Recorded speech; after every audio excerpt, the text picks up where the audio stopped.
Hi, Josh. Hi, Amanda. What are we talking about today?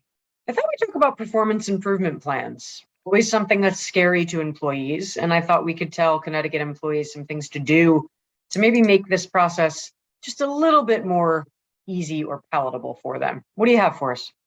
Yeah, this is hard, and I'm not going to sugarcoat that. Nobody wants to receive a performance improvement plan. And it's generally not a good sign, but it doesn't have to be a sign of imminent doom either. So here are my 5 steps if you receive a performance improvement plan from your employer. Number 1, keep breathing. This is going to be okay. You're not the first person to receive a performance improvement plan. You're not going to be the last. And you are going to get through this one way or another. Step number 2, and this sometimes is not obvious, read the performance improvement plan. If you don't have a physical document, ask for one. You want this stuff in writing, and then evaluate it. Is this something you can do? Are these expectations fair?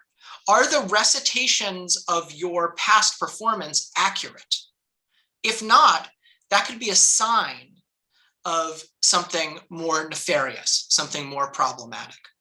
Number 3, dedicate yourself to completing what's in the plan if you possibly can. Come up with a strategy, right? And work with your manager to achieve that strategy, right?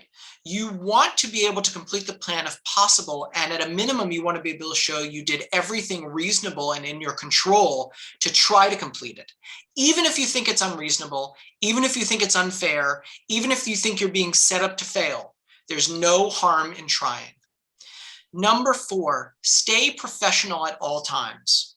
If the performance improvement plan is actually a way for your employer to try to manage you out of your job, to try to set you up to fail, to try to come up with an excuse to terminate your employment, don't give them an excuse. Don't respond by swearing at anybody, by yelling at anybody, by treating anybody other than in a fully professional fashion, even if you feel like you're being goaded into it. Your job is to remain as professional as you possibly can, while also dedicating yourself to being the best employee you possibly can. And step number 5, and these don't necessarily happen in order, but the 5th thing you should do is to evaluate the broader context. Ask yourself if you are being treated not just unfairly, but potentially illegally. So ask, what's been happening recently?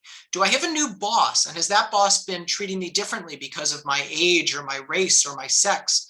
Have I just disclosed a disability to my employer? Have I just taken FMLA leave or told them about leave I'm planning to take in the future because of a seriously ill loved one? Have I just complained about something I think is unethical or illegal at work?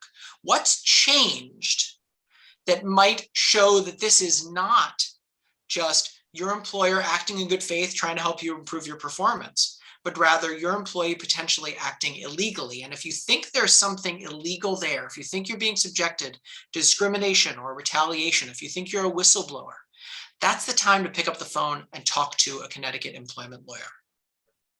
So those are my 5 steps. They're great steps. Thank you so much for sharing them. We hope you enjoyed this. See you next time.